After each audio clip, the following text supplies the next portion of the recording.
आज आपण बघूया झणझणीत कोल्हापुरी स्टाईलने बनवलेली मटण थाळी. स्पेशली धुलवडीसाठी आपण आज ही बनवत आहोत. त्याच्यामध्ये असणार आहे तांबडा रस्सा, पांढरा रस्सा आणि झणझणीत कोल्हापुरी सुक्कं मटण. तर याची रेसिपी खूप सोपी आहे. त्याचबरोबर तुमच्या घरात असणाऱ्या सगळ्या अवेलेबल साहित्यामध्येच होणारे आहे. सो व्हिडिओला लगेच लाईक करा, चॅनलला सबस्क्राईब करा आणि व्हिडिओ शेवटपर्यंत बघा. इथे मी सगळ्यात आधी घेतलेला आहे अर्धा किलो मटण. बेंगलोरमध्ये मला जसं मटण मिळतं तसंच घ्यावं लागतं, पण तुम्ही जर गावाकडे घेत असाल तर थोडंसं कमी तेलकट किंवा कमी तेल असणारं घ्यायचं. इथे मी संपूर्ण पदार्थांना लागणारं मीठ एकदाच घालते, कारण मीठ आणि हळदीमुळे मटण व्यवस्थित शिजतं. त्याचबरोबर त्याच्यामध्ये अँटी इन्फ्लामेटरी प्रॉपर्टीज असल्यामुळे हे चांगलं असतं. तर इथे बघा मी हळद आणि मीठ घालून घेतलेलं आहे आणि कुकरमध्ये मी तेल गरम करायला ठेवलेलं आहे. तर मटण शिजवण्याची सुद्धा एक पद्धत आहे, ती तुम्ही व्यवस्थित बघून घ्या. तेल चांगलं तापलं की याच्यामध्ये मी मटणाचे पीसेस हळद आणि मिठासोबत घातलेले आहेत. गॅस थोडंसं कमी ठेवायचं आधी आणि याला 2 ते 3 मिनटं चांगलं परतून घेऊया आपण. हे चांगलं परतून झाल्यानंतर आपल्याला गॅसची फ्लेम एकदम हाय ठेवायची आहे. तुम्ही ते बघू शकता. तर हे मी व्यवस्थित तेल, मीठ आणि हळद व्यवस्थित एकजीव केलेली आहे. तर याच्यावरती मी झाकण ठेवते. याला आपण लगेचच टोपण लावायचं नाही आहे. तर एखादी प्लेट अशी ठेवून त्याच्यामध्ये पाणी घालायचं आणि गॅस मोठा ठेवायचा. आता इकडे आपण पांढऱ्या रश्श्याची तयारी करायची आहे. इथे मी 1 ते 1.5 चमचा तीळ घेतलेले आहेत, 1.5 चमचा तांदूळ घेतलेले आहेत आणि हे मगजबी आहेत. मगजबीसुद्धा मी 1 चमचा घेतलेले आहेत आणि अगदी थोडे 6 ते 7 काजू घेतलेले आहेत, काजूच्या बिया. तर हे आपण चांगलं धुवून घेतलेलं आहे आणि त्याच्यामध्ये पाणी घालून हे भिजण्यासाठी ठेवायचं आहे. हे 15-20 मिनटामध्ये व्यवस्थित भिजतं. तोपर्यंत आपलं इथे मटण शिजलं आहे का बघूया. शिजलं इन सेन्स त्याला वरच्या पाण्याला उकळी आलेली असेल तर तुम्ही इथे बघू शकता ताटामध्ये जे पाणी आहे ते गरम व्हायला सुरुवात झालेली आहे आणि खाली आपल्या मटणाला सुद्धा एक चांगला स्टॉक आलेला आहे. तर हा स्टॉक जोपर्यंत येत नाही तोपर्यंत याच्यामध्ये पाणी घालायचं नाही. तर आता याला स्टॉक सुटल्यामुळे मी वरचं जे पाणी आहे ते याच्यामध्ये ॲड केलेलं आहे. गॅस कमी करून याला मी झाकण लावलेलं आहे. आता याला आपल्याला 1 ते 2 शिट्टी होईपर्यंत शिजवून घ्यायचं आहे. तोपर्यंत आपण बाकीच्या मसाल्याची तयारी करूया. पांढऱ्या रश्श्यासाठी लागणारं साहित्य आपण भिजत घातलेलंच आहे. आता इथे आपण बाकीच्या गोष्टींची तयारी करूया. त्यासाठी आपण जे वाटण बनवणार आहोत, तर वाटणासाठी मी इथे कांदा रफली चॉप करून मोकळा करून घेतलेला आहे आणि आपल्याला ओलं खोबरं लागणार आहे. तर 1 वाटी ओलं खोबरं घेतलेलं आहे. त्याच्यामध्ये आपण सुक्या मटणासाठी वेगळं काढणार आहोत. प्लस आपल्याला पांढऱ्या रश्श्यासाठी याचं दूध लागणार आहे, त्याच्यासाठी आपण वेगळं काढणार आहोत. तर इथे बघा सगळं मी खोबरं बारीक चिरून घेतलेलं आहे. तर साधारण 1 वाटी होईल इतपत खोबरं मी पांढऱ्या रश्श्याचं दूध बनवण्यासाठी ठेवणार आहे आणि बाकीचं आपल्याला या वाटणामध्ये घालायचं आहे.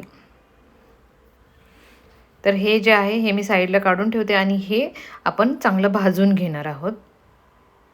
आता इथे हे जे भिजलेलं आहे याची पण पेस्ट करून घ्यायची. खोबऱ्याचं दूध काढून घ्यायचं आणि कांदा भाजून घ्यायचा. कांदा आणि खोबरं हे खोबऱ्याचं दूध काढलेलं आहे. त्याचा चव जो आहे हा बाजूला काढून ठेवलेला आहे, हा फेकूनच द्यायचा आहे. आणि ही पेस्ट आहे काजू, तांदूळ आणि मगजबी. इथे तुम्हाला वाटलं तर तुम्ही खसखसही घालू शकता. आता 2 शिट्ट्या झाल्यानंतर बघा मटण छान शिजलेलं आहे आणि स्टॉक आपल्याला जेमतेम हवा तेवढाच याच्यामध्ये आलेला आहे.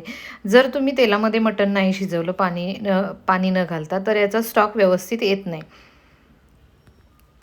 तर आपल्या मटणाला तेल जास्त असल्यामुळे याला स्टॉकमध्ये सुद्धा तेल जास्त आहे. पण मी हे 1 वाटी स्टॉक आपल्या पांढऱ्या रश्श्यासाठी काढून ठेवलेला आहे साईडला. तर हा इतकासाच स्टॉक आपल्याला पांढऱ्या रश्श्यासाठी ठेवायचा आहे आणि बाकीचं आपण जे स्टॉक आणि मटण आहे ते आपण तांबडा रस्सा आणि सुक्यासाठी वापरणार आहोत. इथे मी फोडणीची तयारी करते. तमालपत्री, दालचिनी, बदाम फूल, काळी मिरी आणि लवंग घेतलेली आहे. तर आपण याने तडका बनवणार आहोत पांढऱ्या रश्श्यासाठीचा. तर आपलं हे पांढऱ्या रश्श्याचं जे साहित्य आहे ते तयार आहे. तर ते मी एका साईडला घेते. इथे मी कढईमध्ये तेल गरम करायला ठेवलेलं आहे. त्याच्यामध्ये हिरव्या मिरच्या घातलेल्या आहेत, थोडासा तिखटपणा यावा म्हणून. आणि जे खडे मसाले आपण घेतले होते ते सगळे आपण याच्यामध्ये घालून घेणार आहोत. इथे मी मसाला वेलदोडासुद्धा वापरलेला आहे. जेव्हा तुम्ही असे खडे मसाले तेलामध्ये फोडणीमध्ये टाकता तेव्हा पांढऱ्या रश्श्याला खूप छान टेस्ट येते. आता याच्यामध्ये मी 2 ते 3 चमचे जिरे घातलेले आहेत आणि आपली काजू आणि तांदळाची जी पेस्ट आहे तीसुद्धा घातलेली आहे. गॅस अगदी सिमवर ठेवायचा आणि हे चांगलं परतून घ्यायचं. आता हे 1 ते 2 मिनटं परतल्यानंतर याच्यामध्ये मी स्टॉक घातलेला आहे, तुम्ही बघू शकता. तर इथे 4 माणसांसाठी पुरेल एवढाच रस्सा मी बनवणार आहे. सो तेवढंच प्रमाण घेतलेलं आहे मी. साधारण 1 ते सव्वा लिटर होईल इतपत रस्सा आपल्याला बनवायचा आहे. इथे मी पेस्टमध्ये पाणी घालून हे पाणी मी याच्यामध्ये घालते पांढऱ्या रश्श्यामध्ये. आता इथे तुम्ही म्हणत असाल की हा पांढरा रस्सा जो आहे हा पिवळा दिसतोय. तर आपण जी हळद घातली होती जी की खूप गरजेची आहे, त्याच्यामुळे हा तुम्हाला सध्या पिवळा दिसतोय. याला फक्त कट पिवळा येणार आहे, बाकी रस्सा आतमध्ये पांढराच असणार आहे. आता याच्यामध्ये मी घातलेलं आहे नारळाचं दूध. तर नारळाचं दूधसुद्धा काही वेळेला फाटू शकतं. सो हा पहिली उकळी येईपर्यंत आपल्याला हे चमच्यानं हलवत हलवत राहायचं आहे. याच्यामध्ये मी अगदी थोडंसं मीठ घातलेलं आहे, कारण आपण याच्यामध्ये स्टॉक कमी वापरलेला आहे आणि नारळाचं दूध जास्त वापरलेलं आहे म्हणून. तर जोपर्यंत उकळी येते तोपर्यंत आपण तांबडा रस्सा आणि सुक्कं मटण याची तयारी करतोय. इथे 2 चमचे तीळ, 1 चमचा जिरे, 1 चमचा धने, थोडीशी जावित्री आणि 1 मसाला वेलदोडा, त्याच्यानंतर थोडंसं दालचिनी, थोडंसं दगडी फूल, हे सगळं आपण भाजून घेऊया. याच्यामध्ये मी 2 लवंगा आणि 2 काळी मिरीसुद्धा घातलेली आहे. इकडे आपल्याला साईडला थोडासा चमचा फिरवत फिरवत राहायचं आहे. मी जसं आधी सांगितलं की पहिली उकळी येईपर्यंत आपल्याला ह्याला थोडंसं हलवत राहायचं आहे, कारण 1% चान्सेस आहेत की याला हे दूध फाटू पण शकतं. सो आपल्याला हे इकडे पण लक्ष द्यायचं आहे. आता आपल्या या रश्श्याला छान उकळी आलेली आहे आणि हा रस्सा आपला तयार आहे आणि तुम्ही बघू शकता हा पांढरा दिसतोय आता. तर जरी आपण वाटीत काढल्यानंतर जरी थोडासा येलोइश दिसला तरी तो त्याचा तवंग असणार आहे. पण आपल्याला हळद घालणं मटणामध्ये कंपल्सरी असतं. तो आता हे मी गॅस बंद करते आणि पुन्हा आपण बाकीच्या तयारीला लागूया. इथे बघा कांदा खोबरं मी भाजून घेतलं होतं. बाकीचे सगळे खडे मसाले भाजून घेतलेले आहेत. त्याच्यामध्ये 10 ते 12 लसणाच्या पाकळ्या, थोडंसं आलं आणि थोडीशी कोथिंबीर याचं आपल्याला वाटण बनवून घ्यायचं आहे. आता ज्या भांड्यामध्ये रस्सा बनवायचा आहे त्या भांड्यामध्ये मी उरलेलं मटण आणि स्टॉक काढून घेतलेला आहे. इकडे कढई ठेवलेली आहे ज्याच्यामध्ये आपण दोन्हीसाठीचं वाटण एकदम भाजून घेणार आहोत. कढईमध्ये तेल चांगलं गरम झालं की एक मोठा कांदा उभा चिरून घेतलेला आहे, तो मी या तेलामध्ये घातलेला आहे आणि हा छान लालसर होईपर्यंत आपल्याला भाजून घ्यायचा आहे. तर इथे बघा कांदा छान लालसर किंवा गुलाबीसर होईपर्यंत भाजलेला आहे. आता आपण याच्यामध्ये घालूयात वाटण. त्याच्या आधी इथे मी 1 चमचा गरम मसाला घातलेला आहे. हा तुम्ही स्किपसुद्धा करू शकता, कारण आपल्या वाटणामध्ये सुद्धा खूप चांगले खडे मसाले आहेत, ज्याच्यामुळे अगदी फ्रेश अरोमा आपल्याला मिळणार आहे. आता इथे सगळं वाटण मी याच्यामध्ये घातलेलं आहे आणि हे चांगलं तेल सुटेपर्यंत भाजायचं आहे. याच्यामध्ये मी कोल्हापुरी कांदा लसूण मसाला घातलेला आहे. साधारण 7 ते 8 चमचे हा कांदा लसूण मसाला आहे.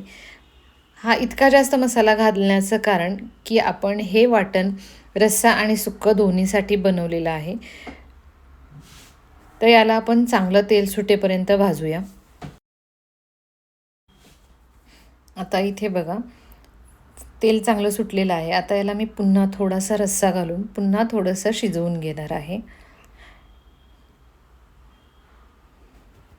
तर याच्यामध्ये स्टॉक घातल्यामुळे जे आपण सुक्कं आपण जेव्हा बनवतो त्याला खूप छान चव येते. आता इथे जे आपण स्टॉक ठेवलेला आहे तर रश्श्यासाठीचा, त्याला पण छान उकळी आलेली आहे. तर याला उकळी आलेली असतानाच आपण याच्यामध्ये हा मसाला घालतोय, जे आपण वाटण बनवलेलं आहे त्यातलं अर्धं किंवा अर्ध्यापेक्षा थोडं जास्त वाटण आपण याच्यामध्ये घालणार आहोत. कोल्हापुरी तांबडा रस्सा हा खूप जास्त घट्ट नसतो, तर तो थोडासा पातळ असतो. तर याच्यामध्ये बघा तुम्हाला जितकं पाणी हवं आहे तितकं घालायचं आणि याला छान असं उकळी येण्यासाठी ठेवून द्यायचं. तर इथे तुम्ही याची कन्सिस्टन्सी बघू शकता. खूप जास्त घट्ट नाही पण अगदीच पातळ नाही अशा. आता याला छान उकळी आलेली आहे. तर वरून मस्त अशी भरपूर कोथिंबीर भुरभुरायची. याला 5 मिनटं उकळू द्यायचं, कारण मटणाचा अर्कसुद्धा याच्यामध्ये उतरला पाहिजे. तर हे 5 मिनटं उकळल्यानंतर आपलं तांबडा रस्सासुद्धा तयार आहे. तर मी गॅस बंद करते. तुम्ही बघू शकता याला तर्रीसुद्धा खूप छान आलेली आहे. आता आपण सुक्कं मटण करायला घेऊया. तर हा मसाला जो आपण अर्धा ठेवला होता शिल्लक, तर याचे गॅस पुन्हा ऑन करायचा आहे आणि जो आपण रस्सा बनवलेला आहे त्यातलं जे काही मटण आहे ते आपण काढून घेतलेलं आहे आणि याला पुन्हा छान तेल सुटायला लागलं या मसाल्याला, की आपण याच्यामध्ये मटणाचे पीसेस घालणार आहोत. तर कोल्हापुरी सुक्कं मटण हे थोडंसं ड्राय असतं, पण तुम्हाला जर घरी पाहुणे येणार असतील तर तुम्ही याच्यामध्ये पाणी घालून याला थोडंसं ग्रेव्हीसारखं बनवू शकता. तर मी इथे सेमी थिक बनवणार आहे. खूप जास्त ड्राय पण बनवत नाही आहे, पण अगदी घट्ट पण नाही. त्यासाठी मी इथे अगदी थोडंसं पाणी घालते. पाणी घातल्यानंतर मसाला आणि मटण छान शिजले जातात आणि ते टेस्टसुद्धा छान येते. तर इथे आपण याला 2 ते 3 मिनटं चांगलं शिजू द्यायचं आहे बारीक गॅसवर. बरोबर 5 मिनटं झालेली आहेत. हे छान शिजलेलं आहे. तर याच्यावरती सुद्धा भरपूर ताजी कोथिंबीर मी वरून गार्निश केलेली आहे आणि आता अशा पद्धतीने छान तेल सुटलं की मी गॅस बंद करते. चला तर मग तयार आहे आपली झणझणीत कोल्हापुरी मटण थाळी. आता आपण ही सर्व करायला घेऊया.